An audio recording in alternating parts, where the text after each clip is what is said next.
There are over 1 billion cows on this planet raised just for food. In the United States alone, 9 billion chickens are killed every single year. Goats, sheep, pigs, rabbits. We've eaten almost every plant-eating animal on Earth. But now think about this. When was the last time you saw lion steak on a menu? Or wolf, or eagle, or shark outside a soup you probably shouldn't eat anyway? For thousands of years, humans hunted, farmed, and ate almost every herbivore alive. But predators we almost never did. Not at scale, not as a staple food. Across nearly every culture, on every continent, humans landed on the same unspoken rule. Eat the plant eaters. Leave the meat eaters alone. That's strange if you think about it. A wolf and a cow are both just meat, both muscle, fat, and protein. So why does one show up on every dinner table and the other almost never does? The real answer is so simple, you'll never forget it once you hear it. Let's start with the math. In 1942, a scientist named Raymond Lindemann discovered something called the 10% rule. Every time energy moves up a food chain, 90% of it is lost, burned as heat, spent on movement, wasted on digestion. Only 10% survives to the next level. So a field producing 100 pounds of grass can only support 10 pounds of deer, and that 10 pounds of deer can only support 1 pound of wolf. To get 1 pound of predator meat, you need 10 pounds of prey underneath it. And that 10 pounds of prey needed 100 pounds of plants underneath that. Predator meat is, by design, the most expensive meat on the planet. Farming lions would be like farming animals that eat other farmed animals. No civilization has ever had that kind of surplus energy to waste. But cost isn't the only problem. Something builds up inside predator meat that has nothing to do with taste or money. It's called biomagnification. Toxins like mercury and lead don't disappear as they move up the food chain. They concentrate.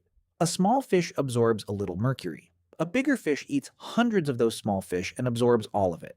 By the time you reach the top predator, you're eating an animal that spent its whole life collecting everyone else's poison. That's exactly why pregnant women today are told to avoid shark and swordfish. That same pattern nearly wiped out bald eagles in the 20th century. A pesticide called DDT built up inside them until their eggs collapsed under their own mother's weight. By the 1960s, fewer than 1,000 nesting pairs were left in the United States. And this problem isn't new. Arctic sled dogs have known for generations never to touch polar bear liver. In 1911, an Antarctic expedition team didn't know that. Out of desperation, they ate husky liver. The result was violent headaches, peeling skin, and organ failure. The cause was vitamin A poisoning.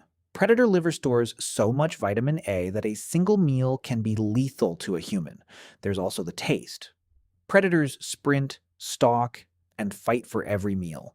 That stress floods their muscles with cortisol and adrenaline, which makes the meat tougher, gamier, and strangely musky. Hunters who've eaten mountain lion or wolf describe it the same way. Edible in a survival situation. Not something you'd choose. And even when people did turn to predator meat during extreme famine in parts of Africa, it was always the last resort, never the first choice. Religion sealed this rule too. The Bible's book of Leviticus forbids eating eagles, vultures, and hawks by name. Islamic dietary law draws the same line, forbidding animals that hunt with fangs or talons. Civilizations with zero contact with each other landed on the exact same boundary. Some experts believe this wasn't only about safety. Predators were feared and worshipped. You don't eat the animal your religion is built around. So the real answer isn't just one thing, it's biology, chemistry, and culture, all pointing the same direction. Predator meat costs too much energy to produce. It carries too much accumulated poison. It tastes worse. And for thousands of years, we turned the animals at the top of the food chain into symbols instead of meals. Every ecosystem on Earth runs on the same quiet math. Energy shrinks with every step up the chain. Humans didn't invent this rule. We just noticed it over and over in every corner of the world, and built our plates around it. The wolf was never on the menu. The math decided that a long, long time ago.